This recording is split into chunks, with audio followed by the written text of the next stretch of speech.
Just got back from a 3,500 mile road trip, Iowa to Alaska. Came back to a pleasant surprise. A layer of what appears to be diesel. So we'll be changing injector cups, O-rings, and injector O-rings. I mean, that's pretty obvious.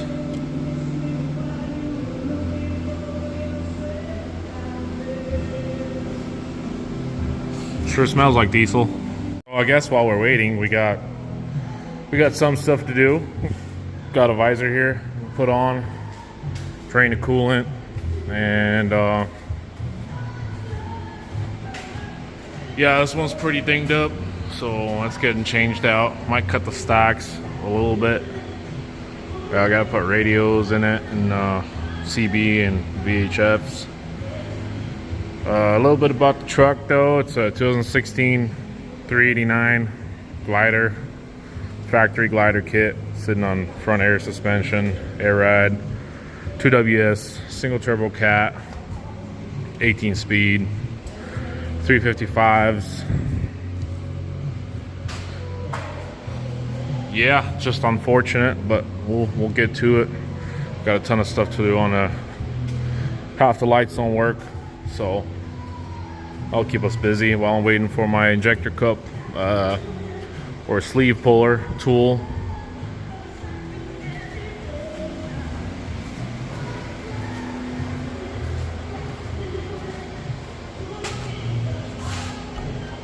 Damn you, coolant.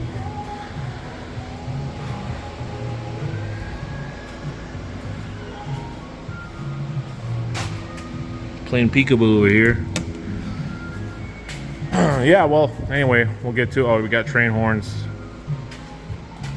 Not actual train horns, knockoffs. We got to put on and just get it road ready. So yeah, we got stuff to do.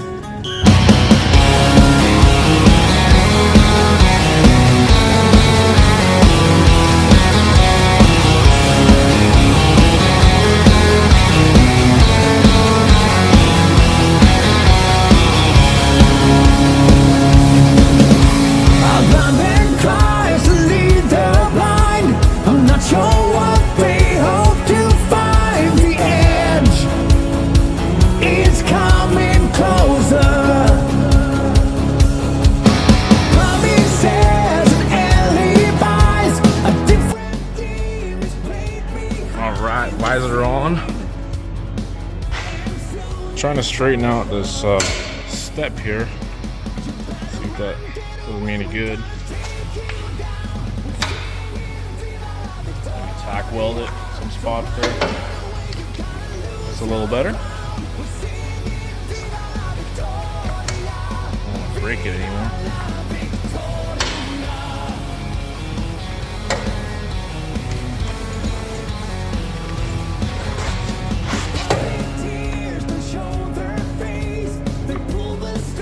Took a piece of dunnage and jacked it up and hit it a few times. There's no structural support whatsoever. So pulled all the overhead stuff and pressurized the coolant system, and I don't see anywhere where coolant might be going through, or coolant might be mixing with fuel, or vice versa. Fuel with coolant. From the research I've done, it's only two places where that can happen is the injector cups, injector O-rings, or a cracked head getting to the coolant channel. So right now the coolant system is pressurized. Gonna see if anything happens overnight. Hoping it's just the cups and nothing else.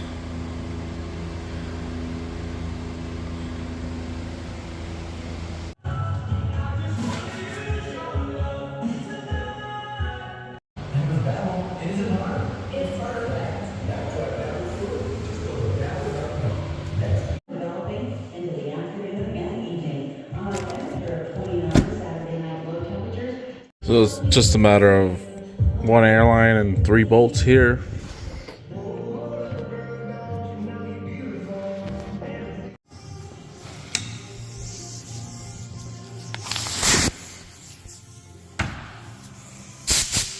Says it's 140 decibels. I'm gonna put my hoodie on here.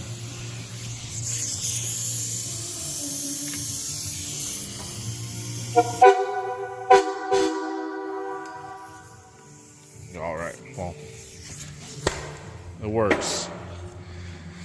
That's all that matters.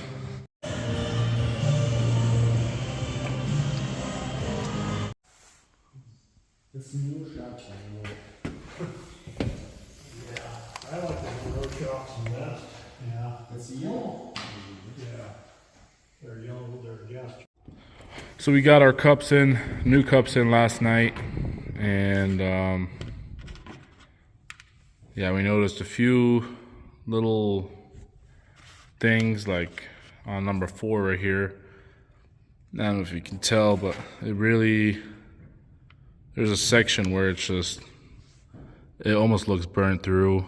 And whoever installed these cups, to our knowledge, was maybe in a hurry. They didn't, it almost seems like they weren't lubed up properly, and they just smacked them in there and they hurt the O-rings.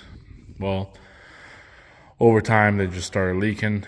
That's, I guess there's only one way to find out once we put these back in there.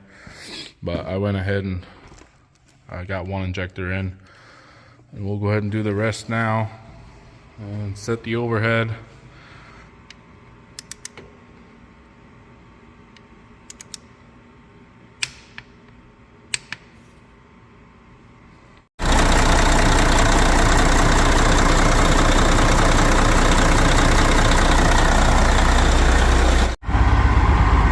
So our first cycle, we're gonna warm the truck up, temperature, drain it, repeat, I don't know, five times maybe.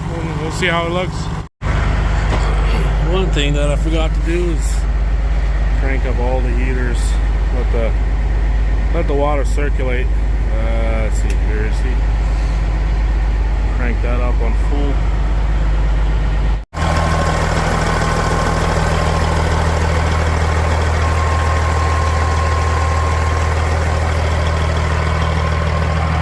At this point, we just got water running through it, and mainly through the heater lines. I want to make sure I get it all, and it's looking pretty clean. This is hot tap water too, by the way.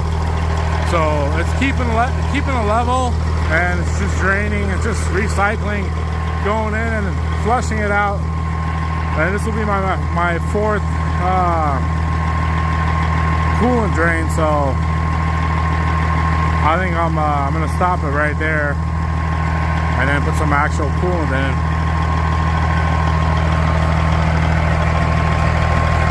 in. So that would have completed our 4th flush, and I went ahead and got a new coolant reservoir because I mean you can see.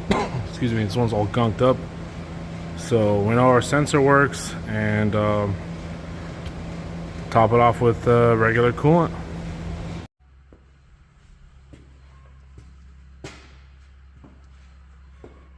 So this would conclude our whole injector cup swap, O-rings, O-ring injectors. Our valve lash or overhead was set. Our coolant was flushed.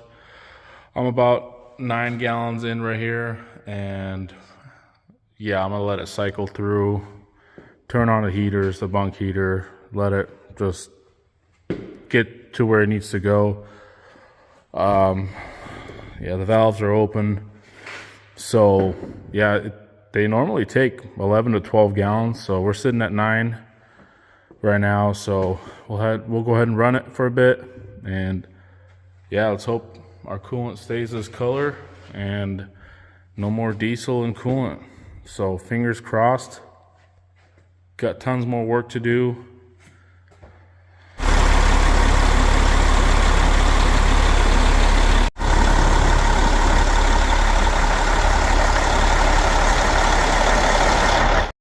So found these neat little brackets for my reverse lights on Amazon, and decided to put them up a little higher. I'm using a rivet gun. Not sure what size rivets, but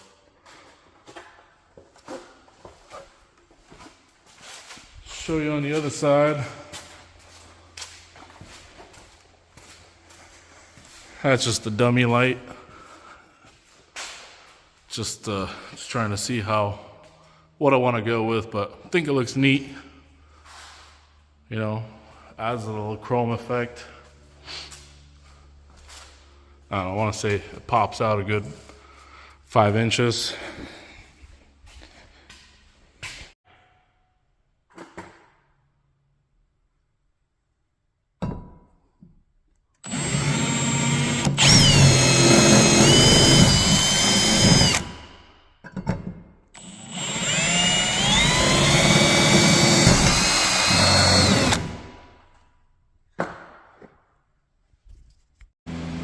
Alright, it's nearly midnight. Getting ready to wrap this up. I don't know what's going on here. I'll look into that in the morning.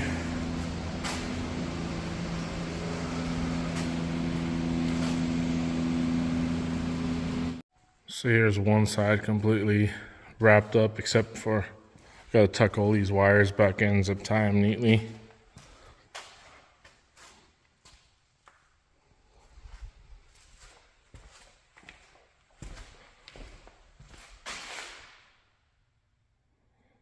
Yep, a lot of lights. This one looks like we're gonna have to do wheel seal. Yep.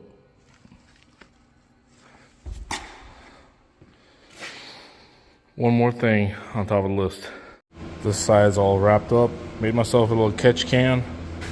Drained the hub.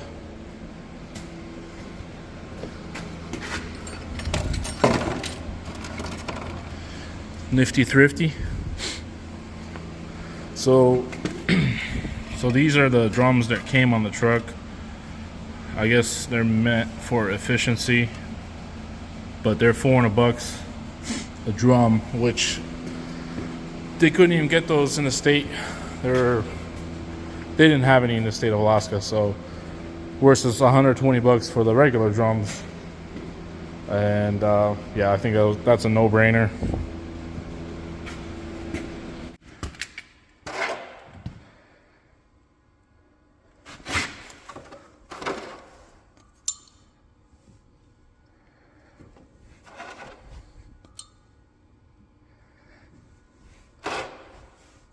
Middle of April.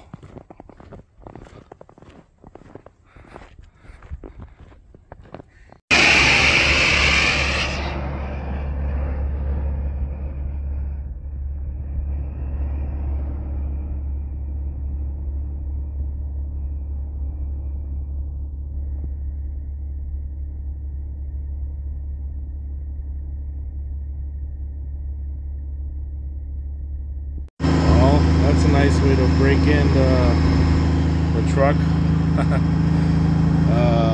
Chains on my first trip. Thank God.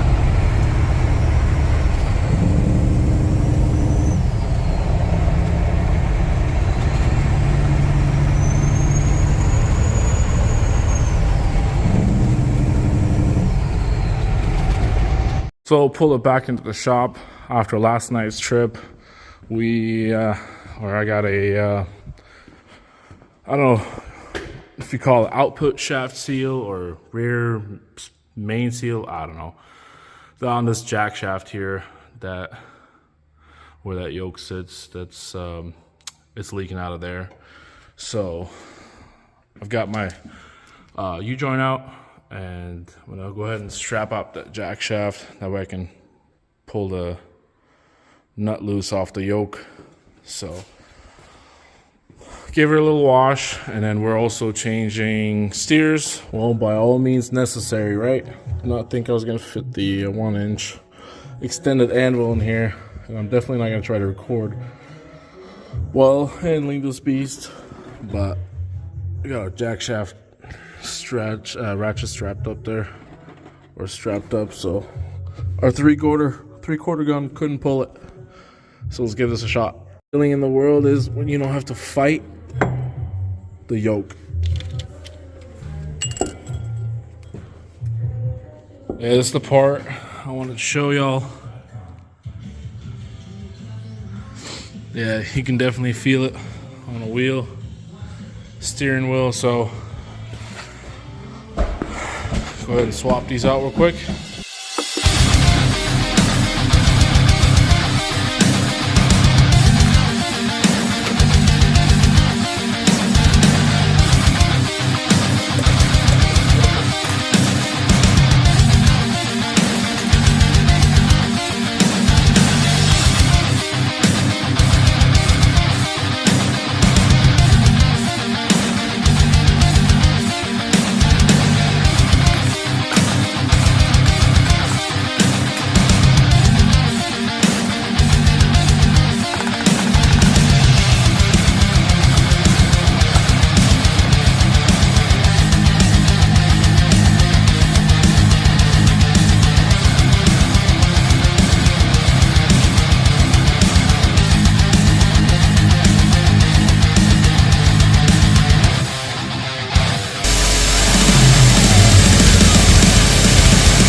Can't forget to hit it with the chrome.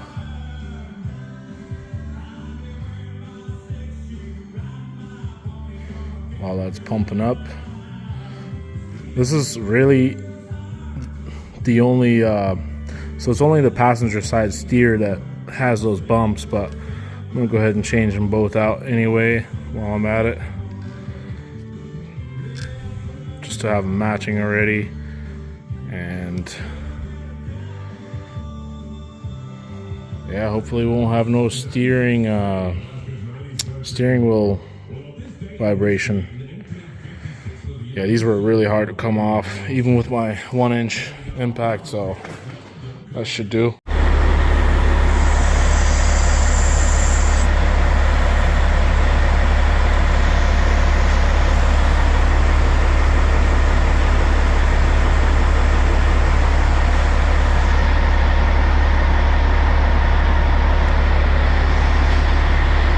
A little bit higher, about 4.